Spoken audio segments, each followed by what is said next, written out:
কিরে সুপর্ণা, তুই রান্নাঘরে কি করছিস? আরে আর বলো না। কেন? মালকিন অসুস্থ তো, তাই সব দায়িত্ব ম্যানেজারের। তাই আমাকে সব রান্নার দায়িত্ব দিয়েছে। এখন আমি কত কিছু রান্না করছি বাবা। ও বাবা, এসব কি হচ্ছে রে? প্রচুর প্রচুর বাবা। আলু দিয়ে এখানে মাছের মুড়ো দিয়েছে। ও নিঘাত বাঁধাকপি হবে। বাঁধাকপি, হ্যাঁ। আচ্ছা, বাঁধাকপি চচ্চড়ি করবে। এই লেজুটাও দিয়ে দেবো। আচ্ছা, এই মাছের লেজাও দিয়ে দেবে। ভাত হয়ে গেছে? ভাত হয়ে গেছে, আর একটুখানি বাকি আছে। আচ্ছা আর একটুখানি বাকি আছে। আচ্ছা, চাপা দিয়ে রেখেছিস? হ্যাঁ, চাপা দিয়ে রেখেছি। আচ্ছা। তাড়াতাড়ি হয়ে যাবে সেই জন্য। আচ্ছা বাবা। বাবা। আচ্ছা বাবা, সেই ছোট্ট মেয়েটা আজকেও গিন্নি হয়ে গেছে। আর কি কি রান্না করেছিস এখানে টেবিলে দেখি? এই তো দেখো না, এখানে রেখেছি মাছ ভাজা, হ্যাঁ। এই ডালের সঙ্গে খাবার, আচ্ছা।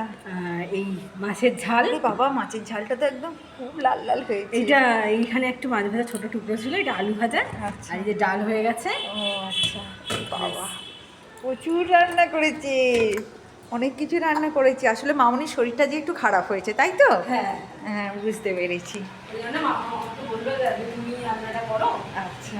ব্যাস, আমার তো শোনায় সকালে হয়ে গেল। ও মামাম যেন এই তেলটার মধ্যে আদা বাটা রেখেছিল। ও আমরা আদা বাটা খুঁজে খুঁজে হল্লা হয়ে গেছি যে আদা বাটা দিয়েছি। আচ্ছা, ঠিক আছে, করো ভালোভাবে রান্না। হ্যাঁ, একটা চামচ দেবো বাঁধাকপিতে। আচ্ছা। আমি কোনোদিন বাঁধাকপি করিনি, জানি না কেমন হবে, এই প্রথম করছি। ও না না, তোর হাতে তো রান্না খুব ভালো। না না, ভালোই তো করিস, ভালোই হবে সব কিছু।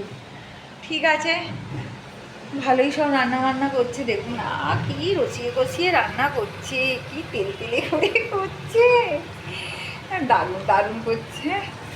ঠিক আছে। বাঁধাকপিতে একটু তেল না দিলে হ্যাঁ হ্যাঁ হ্যাঁ, না আবার এখনকার বাঁধাকপি তো হ্যাঁ। বাবা, সত্যি বাঁধাকপিতে একটু এরমভাবে রসিয়ে কষিয়ে না করলে বাঁধাকপি হয় না ঠিক মতো। ওই জন্যই বাঁধাকপিটা তেল তেল করে দিচ্ছি। আচ্ছা, ঠিক আছে, রাখছি এখন।